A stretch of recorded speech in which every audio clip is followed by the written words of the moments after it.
My mother eight 66। इस poem को लिखा गया था कमला दास जी के द्वारा। And Kamala Das was one of the most powerful voices in Indian English poetry. wrote the poem My Mother at 66 in her collection Summer in Calcutta in 1965। ये एक autobiographical poem है जो कि डीप इमोशंस दिखाती है, जिसमें कि जो कवित्री है वो अपनी माँ की वृद्धावस्था और मृत्यु के निकट होने की सच्चाई को देखकर बहुत ही दुखी होती है और वो व्यक्त करती है कि ये दर्द कितना बड़ा है। जो एक माँ का और एक बेटी का जो बिछड़ने का दर्द है वो बहुत ही बड़ा है। इसी दर्द को वो इस पोएम में दर्शाती है। तो चलो इस पोएम का टेक्स्ट देखते हैं और उसको लाइन बाय लाइन हिंदी में एक्सप्लेन करते हैं। Driving from my parents home to coaching last Friday morning. तो कवित्री बोल रही है कि जो पिछला जो लास्ट जो शुक्रवार था, उस दिन जब मैं अपने घर से अपने पेरेंट्स के घर से निकलती हूँ कोचिंग हवाई अड्डे के लिए, I saw my mother beside me dose open mouth her face. तो वो देखती है कि उनकी जो माँ है जो उनके साथ बैठी हुई है वो झपकी ले रही है और उनका मुंह खुला हुआ है और उनका जो चेहरा है वो काफ़ी थका हुआ है और कमज़ोर है। यानी कि इन लाइंस में वो दिखा रही हैं कि उनकी जो माँ है वो वृद्धावस्था में पहुंच चुकी है, वो 66 की हो चुकी है। I share like that of a corpse and realized with pain that she was as old as she looked but soon. Poetess बोल रही हैं कि उनकी माँ का जो चेहरा है वो इतना पीला और इतना सफ़ेद है, ऐसा लगता है कि मानो कोई मृत शरीर हो, ऐसा उनका चेहरा दिखता है और उन्हें ये एहसास होता है कि उनकी माँ अब बहुत बूढ़ी हो चुकी है। इन लाइंस में उन्होंने डीप इमोशंस दिखाए हुए हैं। वो बहुत ही दुखी है अपनी माँ की इस हालत को देखकर, उनकी माँ की वृद्धावस्था को देखकर वो बहुत ही डेस्परेट हो रही है। Put that thought away and looked out at young trees sprinting, the merry children spilling out of their homes but after the airports। तो जो कमला दास जी है वो बोलती हैं कि इस दुखद सोच को हटाने के लिए वो कोशिश करती है और वो खिड़की से बाहर देखती है। फिर वो देखती है कि वो पेड़ ऐसे लग रहे हैं कि जैसे इतनी स्पीड से दौड़ रहे हैं जितनी स्पीड गाड़ी की है। और फिर उसके बाद वो देखती है कि बच्चे खुशी से खेलते हुए बाहर आ रहे हैं।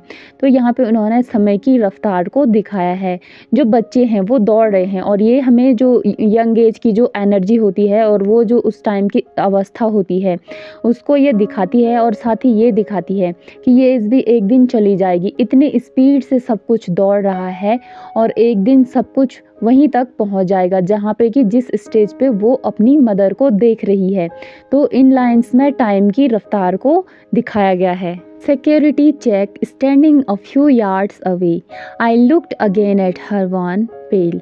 अब वो बोल रही है कि जो हवाई अड्डे पे जो सिक्योरिटी चेकिंग होती है वो होने के बाद वो फिर से अपनी माँ का चेहरा देखती है और वो ये देखती है कि उनकी माँ का चेहरा काफ़ी फीका और कमज़ोर दिख रहा है। As a late winter's moon and felt that old familiar ache my childhoods fear. अब जो कवित्री है कमला दास जी वो अपने माँ के चेहरे की तुलना कर रही है सर्दियों की मुरझाई हुई चांदनी से। जैसे सर्दियों में चांद निकलता है मुरझाया मुरझाया हुआ सा, वैसे ही उनको अपनी माँ का चेहरा दिख रहा है और ये देखकर उन्हें अपने बचपन का डर याद आता है, जो डर अपनी माँ को खोने से लगता था।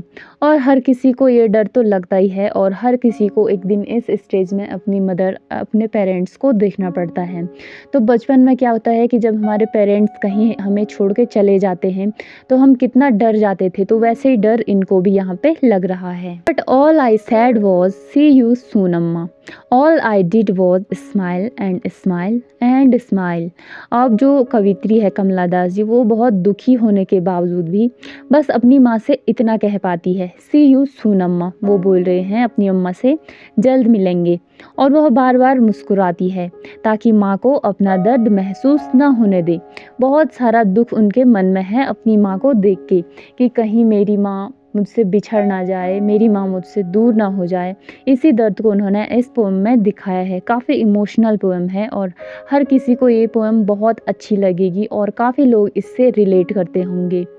तो ये पोएम जो कमला दास जी का जो प्रेम है उनकी माँ के प्रति और साथ ही जो उनका डर है अपनी माँ को खोने का, ये उस फीलिंग को दिखाता है। जब वो अपनी माँ की ओल्ड एज को देखती है कि मेरी माँ बूढ़ी हो चुकी है, वो 66 साल की हो चुकी है, तो वो ये दर्द महसूस करती है कि समय बीतता है और हमारे प्रियजन बूढ़े होते हैं और अंततः हमसे बिछड़ जाते हैं। लेकिन साथ ही साथ उनको ये भी पता है कि ये एक यूनिवर्सल ट्रूथ है और हर किसी को एक दिन ये झेलना ही पड़ता है, ना चाहते हुए भी हर किसी को झेलना पड़ता है। तो यहाँ पे ये पोएम एंड होती है और साथ ही इसकी थीम्स देख लेते हैं ताकि ये एग्ज़ाम्स में हेल्पफुल हो। तो फर्स्ट तो है एजिंग एंड डेथ, जो मानव जीवन की एक सच्चाई है। उसका जन्म होता है, फिर उसके बाद उसकी मृत्यु हो जाती है। नेक्स्ट है मदर डॉटर बॉन्ड। तो यहाँ पे जो कमला दास जी है उन्होंने अपनी माँ के साथ अपने जो बॉन्डिंग है उसको दिखाया है, उनका गहरा भावनात्मक रिश्ता है। और कमला दास जी अपनी ज़्यादातर पोएम्स में ऐसे ही लिखती थी, किसी पे भी अपने रिलेटेड पे, अपने जो उनके प्रियजन होते थे उन पे वो लिखती थी। थर्ड है चाइल्डहुड फियर, तो जो बचपन में जो डर होता है अपने पेरेंट्स से बिछड़ने का। नेक्स्ट है contrast of life and death. तो एक तरफ तो वो भागते हुए बच्चों को देख रही हैं जो कि यंग एज के हैं और ये एनर्जी को दिखाते हैं, और साथ ही वो अपनी माँ को देख रही है जो कि अब बूढ़ी हो चुकी है और उनका वो दर्द महसूस कर रही है। नेक्स्ट है ऑप्टिमिज्म एंड मास्किंग पेन। तो एक तरफ तो उनको अंदर से बहुत ही गहरा दुख है, वो अपनी माँ को देखकर दुखी हो रही है, लेकिन साथ ही क्या करना पड़ता है, बाहर से एक मास्क लगाना पड़ता है। मास्क लगाने का मतलब यहाँ पे है कि अंदर से चाहे हम दुखी हैं लेकिन बाहर हमें मुस्कुराना पड़ता है, हंसना पड़ता है। वो अपनी माँ को देख के लास्ट में मुस्कुरा के बोलती है ना, सी यू सून अम्मा, और इसी के साथ वो मुस्कुराती है। आज के वीडियो में बस इतना ही और मिलते हैं नेक्स्ट वीडियो में।